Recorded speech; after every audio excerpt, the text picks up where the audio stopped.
Morning everyone, welcome back to my YouTube channel.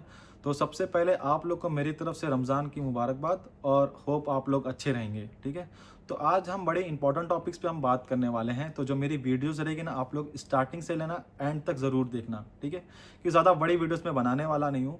जो आज हम बात करने वाले हैं वो 3 टॉपिक्स पे बात करने वाले हैं। नंबर 1 की बहुत लोग का मैसेज आ रहा था कि सर डीएचए के एग्ज़ाम में ओरल एग्ज़ाम हो रहा है कि नहीं हो रहा है।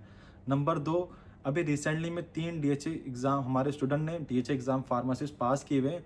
उन लोग ने कैसे तैयारी की, कौन से क्वेश्चंस आ रहे हैं, मैं आप लोग को वो डिस्प्ले पर रखूँगा, आप लोग वो देख लेना।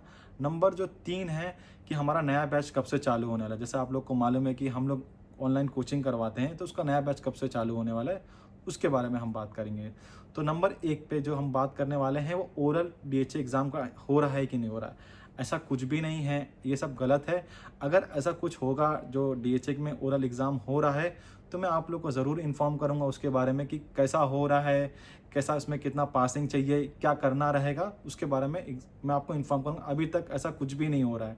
ठीक है, फिर नंबर 2 पे हम बातें हैं कि अभी रिसेंटली में जो हमारे 3 स्टूडेंट लोग ने पास किए हैं डीएचए फार्मासिस्ट का एग्ज़ाम। तो जो सबसे पहला स्टूडेंट जो पास हुआ है वो है गुलाम मुज्तबा। ठीक है, जो कि आप लोग को ना इसका रिजल्ट दिख रहा होगा। ठीक है, आप रिजल्ट देख लीजिए। ठीक है, अगर इसका आप जब रिपोर्ट देखोगे ना, जब उसको कैलकुलेट करोगे, ठीक है, तो जो इसका रिपोर्ट देख रहे होंगे, आप लोग को दिख रहा होगा डिस्प्ले पे, तो टोटल इसका ना 57.75 के आसपास आ रहा है। अब रिपोर्ट कैसा, ये रिपोर्ट क्या है उसके बारे में हम बात करते हैं। रिपोर्ट जब भी हम डीएचए का एग्ज़ाम देते हैं तो ना, जैसे निकल के आते हैं एग्ज़ाम देने के बाद, तो हमको ना शाम तक या आधा 1 घंटे बाद या 3 घंटे बाद ना वो हमको ना रिपोर्ट हमारे मेल पे आ जाता है, जिसकी वजह से हम ना रिपोर्ट देख के हम पता कर लेते हैं कि हम पास हैं या फेल है। और रिज़ल्ट जो आता है वो 1 दिन बाद आता है। वो 1 दिन हम जो डीएचए का आईडी पासवर्ड बनाते हैं, हम डीएचए पर जाकर जो लॉगिन करते हैं, उस पे हमारा रिज़ल्ट दिखता है। रिज़ल्ट सिर्फ हमको सिर्फ फेल और पास दिखता है। तो जो मुजीब था, इसने एग्ज़ाम दे के आया था, तो जैसे रिपोर्ट आया तो इसने मुझे भेजा। तो जब रिपोर्ट को मैंने कैलकुलेट किया ना, तो जो इसका कैलकुलेट जो होता है, कैलकुलेट कैसा करना है, चारों के परसेंटेज को ना प्लस करना है, फिर डिवाइड बाय 4 करना है, तो ये हमारा एक परसेंटेज निकल आता है। ठीक है, अब परसेंटेज में जो डीएचए फार्मेसी एग्जाम है ना, 60% पासिंग है। आप लोग को तो मालूम होगा, नहीं मालूम है तो 60% पासिंग है। तो जब मैंने इसका कैलकुलेट किया ना, तो उसका 57.75 के आसपास आ रहा था। तो मुझे लगा ये फेल हो गया है, लेकिन ऐसा नहीं होता है। ठीक है, कभी जब भी ऐसा होता है ना, तो हमको ना रिजल्ट का वेट करना है, अगले दिन हमको रिजल्ट चेक करना है। कभी कभी जो डीएचए का जो एग्ज़ाम का जो रहता है ना, कोई कोई जो चार जो दिख रहा है, ठीक है, इसमें ना 2 ना बहुत वेटेज रखता है। अगर ये हमारा अच्छा सा स्कोर हो जाता है तो हम पास हो जाते हैं। ठीक है, तो मुझे लगा कि ये शायद ये फेल हो गया है। ठीक है, लेकिन मैंने उसको बोला वेट रखिए। ऐसा बहुत से स्टूडेंट लोग के साथ हुआ है, किसी का 55 आया है, कि 58 आया है और वो फेल हुआ है रिपोर्ट में, लेकिन रिजल्ट पास हुआ है। और किसी का तो ऐसा हुआ है कि 59.75 आया है रिपोर्ट में, लेकिन वो रिजल्ट में फेल हुआ है। तो जो वेटेज जो सब्जेक्ट है ना, वो 2 सब्जेक्ट है। पहला सब्जेक्ट है फार्मास्यूटिकल साइंस है, और जो दूसरा है वो सोशल बिहेवियर है। देखो, सेकेंड और थर्ड वाला, ये दोनों मेन है। तो आप लोग को ना इस पे ना ज़्यादा फोकस करना पड़ेगा। देखो, इसका ना जब भी हम एग्ज़ाम देते हैं ना, तो इसका ना प्रीवियस क्वेश्चन हमको नहीं मिलता है कि हमको प्रीवियस क्वेश्चन पेपर जो हम एग्ज़ाम दे रहे हैं, तो उसका हमको पेपर कहीं से मिल जाए, नहीं।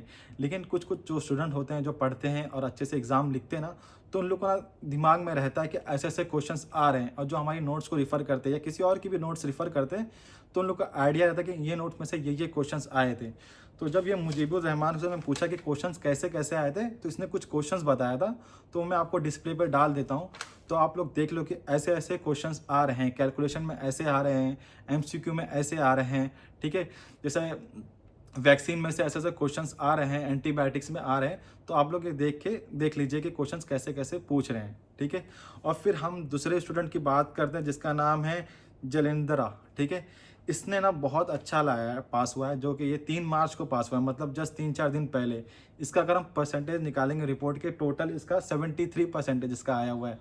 तो जब ऐसा कोई भी स्टूडेंट जब पास होता है, या फिर वो जब चैट्स में हमसे बातें करता है और जब वो लिखता है कि आपका बहुत शुक्रिया, ये तो हमको एक खुशी मिलती है। चलो ठीक है यार, हमारा स्टूडेंट पास हुआ है, हमको क्या चाहिए, वो भी आए और अपना जॉब ढूंढे और अपना काम कमाए, काम करे और पैसा कमाए। फिर जो हमारा तीसरा स्टूडेंट है, उसका नाम है बैंकी चमंद्रा। ठीक है, इसने ना हमारे पास से कोचिंग भी लिया था और नोट्स भी लिया था। ठीक है, ये पास हुआ था। और जो बाकी के जो जो 2 स्टूडेंट थे वो सिर्फ हमारे से नोट्स लिए थे, कोचिंग नहीं लिए थे। बाकी उन्होंने जो नोट्स और जो मटेरियल जो रेफ़र करा और फिर उन्होंने तैयारी किया, अच्छे से तैयारी किया। कौन-कौन से वेटेज है, कुछ भी डाउट्स होता था उनको तो वो लोग हमको क्वेश्चन्स का बाकायदा स्क्रीनशॉट निकाल के या टाइपिंग करके ना क्वेश्चन भेजते थे, तो मैं उनका आंसर ही भेजता था। ठीक है, आप लोगों को वो भी मैं डाल देता हूँ कि आपको लगेगा कि ऐसा नहीं होता है, लेकिन देखो मैंने डाला हूँ। ठीक है, मैंने आंसर ही बताया हूँ। ये हमारे 3 स्टूडेंट लोग पास हुए अल्हम्दुलिल्लाह। ठीक है, तो तीनों चीज़ें मैंने एक कॉमन चीज़ ये देखा ना कि तीनों से मैंने बात किया, जैसे 2 स्टूडेंट ये मार्च 3 को ही पास हुए थे। ठीक है, और जो पहला गुलाम था वो पिछले महीने 28 के आसपास मैंने पास हुआ होगा, उसके रिजल्ट पे डेट लिखा रहेगा। ठीक है, तो जब मैंने तीनों से बात किया ना तो मुझे एक कॉमन चीज़ आई, बोलते कि जो नोट्स है ना, अगर नोट्स को हम अच्छे से पढ़ लेंगे, A to Z पढ़ लेंगे, मतलब एकदम अच्छे से डीप में, जैसे मैंने पिछले वाली वीडियोस में मैंने फाइल्स के बारे में बताया था कि ये सब फाइल्स बहुत इंपॉर्टेंट है। अगर आप उसको अच्छे से पढ़ लोगे ना तो आप पास होने के चांसेस बहुत है। ठीक है, ऐसा नहीं होता कि हमारे पास सारे स्टूडेंट लोग फेल भी, सब पास ही होते हैं, फेल नहीं होते, फेल भी होते हैं। लेकिन अब जब भी कोई भी रिसेंटली में हमारा स्टूडेंट फेल होगा ना, तो ज़रूर मैं बताऊँगा उस वीडियोज़ में कि कहाँ उसने मिस्टेक किया था और कहाँ पे मिस्टेक नहीं किया था। जैसे एक स्टूडेंट फेल हुआ था, बहुत पहले ही फेल हुआ था, जैसे 1 महीना पहले। तो जब मैंने उससे बात किया ना कि कहाँ पे तुम्हारी मिस्टेक आई थी, तो उसने 2 मेन रीज़न बताया था। एक बताया था उसने कैलकुलेशन, दूसरा केमिस्ट्री। तो ये दोनों भी बहुत वेटेज रखता है, तो हमको छोड़ना नहीं है कि हम कैलकुलेशन नहीं आता तो हम छोड़ दें। नहीं, हमको ना थोड़ा कैलकुलेशन करना पड़ेगा। कैलकुलेशन अगर नहीं समझ में आता ना तो आप क्वेश्चंस लीजिए और उसको ना चैट जीपीटी पे डालिए, तो उसका ना सोल्यूशन करके पूरा बताएगा, तो आप स्टेप बाय स्टेप उसको सॉल्व कर सकते हो। तो आप चैट जीपीटी की ना मदद ले सकते हो। आज रिसेंटली में बहुत लोग लेते हैं, मैं भी इस्तेमाल करता हूँ, तो मैं भी सजेस्ट करता हूँ कि आप लोग भी उसको इस्तेमाल करें, बहुत अच्छा है। ठीक है, तो ये हो गया हमारा सेकंड टॉपिक्स पे बात। अब हम बात करते हैं थर्ड टॉपिक्स पे कि हमारा नया बैच कब से चालू होने वाला है। जैसे सब लोग को मालूम है, हम लोग 7000 में 2 महीना हम लोग कोचिंग करवाते हैं। अगर 2 महीना पढ़ के हो गया तो आपको जब हमारा नया बैच होगा तो भी हम उसको फ्री ऑफ कॉस्ट रहने वाला है। तो ये हम करवाते हैं टोटल 3 बैच तक, जिसमें आपको हार्ड कॉपी भी मिल जाती है आपके घर पे, और आपको जो भी क्वेश्चंस जो हमारे पास आते हैं हम आपको व्हाट्सएप पे भेज देते हैं। तो ये हमारा नया बैच जो चालू होने वाला है वो ईद के बाद चालू होने वाला है। तो जिसको भी इनरोल करना रहेगा तो ये नंबर है, तो आप ये नंबर पर कांटेक्ट करके नोट्स या क्लासेस आप ले सकते हो।